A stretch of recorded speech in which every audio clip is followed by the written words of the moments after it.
Hi everyone. आज मैं एक बात आप लोगों से कहना चाहती हूँ, आम जनता से कहना चाहती हूँ कि जब आप किसी होम्योपैथिक फिजिशियन के पास जाते हैं तो आप अपना माइंडसेट जो आजकल के लोगों में मैं देख रही हूँ जो बिल्कुल ही बदल गया है। वो जाते के साथ कहते हैं कि डॉक्टर साहब मुझे ऐसा कुछ दवा दीजिए जिससे मुझे कुछ ताकत हो जाए, कुछ मल्टीविटामिन्स डाल दीजिए, कोई ताकत वाली सिरप दे दीजिए। तो मैं ये कहना चाहती हूँ कि होम्योपैथिक फिजिशियन जब भी कोई दवा सेलेक्ट करता है तो वो आपका सारा जो अंदर में मेटाबॉलिज्म गड़बड़ हो गया है उन सारी चीज़ों को देखकर और तब मेडिसिन का सिलेक्शन होता है।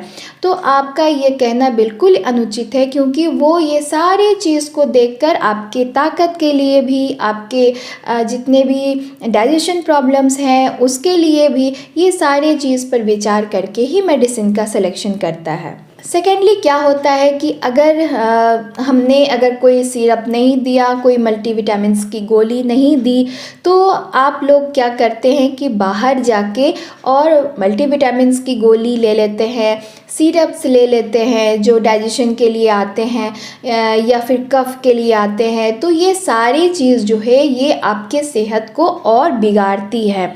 दरअसल एक्चुअली बात क्या होता है कि मैं आपको एक बात यहाँ बता दूँ, आपके जानकारी के लिए बहुत ज़रूरी है, जो मैं अपने पेशेंट्स को भी बताती हूँ कि विटामिन्स जो होते हैं वो दो तरह के होते हैं।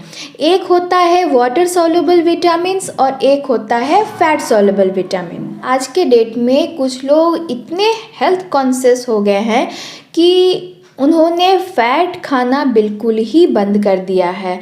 तो जैसे कि घर में जैसे सब्ज़ी बनती है या रोटी बनता है या दाल में आप छौंक लगा रहे हैं, उन सारी चीज़ों में अगर आप हेल्दी फैट्स का इस्तेमाल करते हैं तो जो भी आप विटामिन्स बाहर से ख़रीद के अगर खा भी रहे हैं तो वो आपका शरीर में एब्जॉर्ब होगा, अन्यथा वो सारा बर्बाद हो जाएगा। क्यों? क्योंकि जो फैट सॉल्युबल विटामिन्स होते हैं वो फैट के साथ ही एब्जॉर्ब होते हैं और इन सारे विटामिन्स को आपको मील के साथ में ही, मतलब आपके खाने के साथ में ही लेना चाहिए।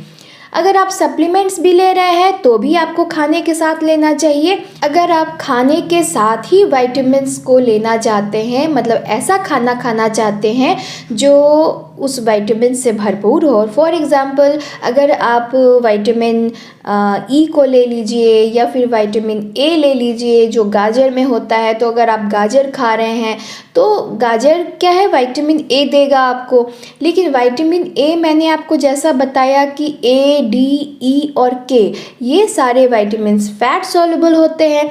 तो आपको इन सारी विटामिन्स को क्या करना चाहिए, अपने मील के साथ में खाना चाहिए। या फिर जैसे कि आप गाजर का हलवा बना के खा रहे हैं तो हलवा में क्या होता है, घी में बनता है वो चीज़, तो वो आपको फ़ायदेमंद होगा। लेकिन अगर ऐसे आप गाजर खाए जा रहे हैं कचर कचर के जैसे कि कोई रैबिट हो, तो वो आपको फ़ायदेमंद नहीं होगा, क्योंकि ये जग विदित बात है कि जो फैट सॉल्युबल विटामिन्स होते हैं वो आपके फैट के साथ ही आपके सेल्स में एब्जॉर्ब होंगे और जब तक एब्जॉर्प्शन सही से नहीं होगा, कितना भी आप गाजर कतर लीजिए उससे कोई भी विटामिन ए आपको नहीं मिलेगा। तो जहाँ तक फ़ैट्स की बात है, आपको हेल्दी फ़ैट्स लेना चाहिए। तो आप जैसे जानते हैं कि फ़ैट्स हमारे unsaturated, saturated and trans fat होते हैं। ट्रांस फैट बिल्कुल ही ख़राब होते हैं, अनसैचुरेटेड फ़ैट ही अच्छे होते हैं, सैचुरेटेड फ़ैट भी अच्छे नहीं होते हैं। तो अनसैचुरेटेड फ़ैट जिसे हम हेल्दी फ़ैट कहते हैं आपको मिलेगा कहाँ से, तो आपको जितने भी नट्स हैं, सीड्स हैं, आपके एग, फिश, ये सारे चीज़ जो है डेयरी प्रोडक्ट, यहाँ से आपको अच्छा फ़ैट यानी हेल्दी फ़ैट आपको मिल सकता है। विटामिन के लिए आप ब्रोकली को क्या कर सकते हैं, जैसे ब्रोकली, पालक, गोभी, इस तरह का जो सब्ज़ी है उसको आप ऑलिव ऑयल में फ्राई करके खा सकते हैं। तो इस तरीके से विटामिन के जो फैट सॉल्युबल है वो आपको अपनी बॉडी में एब्जॉर्ब करेगा। लेकिन क्या है कि अगर आप ऐसे खाइएगा तो फिर वो एब्जॉर्प्शन नहीं होगा, उसको फ़ैट के साथ ही खाना उचित है। विटामिन ई है, उसके लिए आप नट्स खा सकते हैं, सनफ्लावर ऑयल खा सकते हैं, ऑलिव ऑयल जो होता है वो खा सकते हैं। उसके बाद विटामिन डी तो धूप से मिलता ही है, लेकिन फ़िश, एग और फोर्टिफाइड जो डेयरी प्रोडक्ट्स है उसके अंदर भी विटामिन डी आपको मिल जाएगा। गाजर, शकरकंद, पालक, ये इन सारी चीज़ों में विटामिन ए आपको मिल जाएगा। लेकिन शर्त बस यही है कि इन सारी विटामिन्स को जो फैट सोल्यूबल है उसके लिए आपको फैट खाना ही पड़ेगा। तो जब भी आप इन विटामिन्स को लेने के लिए सोचिए तो आप मील के साथ में लीजिए। तो उससे क्या होगा कि खाने के दौरान जो तेल होता है वो हम इस्तेमाल करते ही हैं, जो नॉर्मल होता है और जो एवरेज हमें खाना चाहिए उतना ही हम खाते हैं। फॉर एग्ज़ाम्पल जो सब्ज़ी बनती है उसमें भी तेल रहता है, रोटी में भी हम घी लगाते हैं तो वो भी चला जाता है।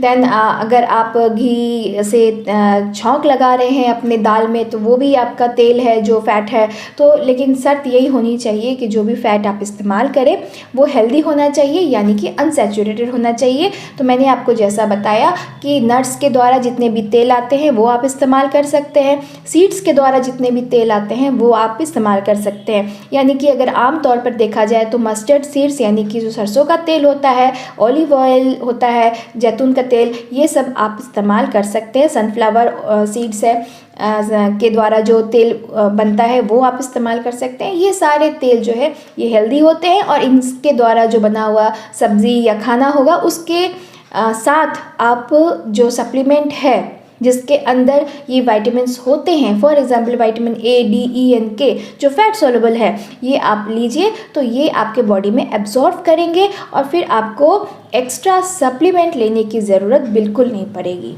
तो आशा करती हूँ कि आज का विचार आपको समझ में आया होगा और मैं यही चाहती हूँ कि सभी लोग हेल्दी रहें, स्वस्थ रहें, मस्त रहें और अगर ज़रूरत पड़े तो होम्योपैथिक ट्रीटमेंट से अपने आप को स्वस्थ बना सके। तो मिलती हूँ अपने नेक्स्ट वीडियो में, तब तक के लिए take care of yourself, be happy, healthy and smiling always and believe in homeopathy. Thank you for watching.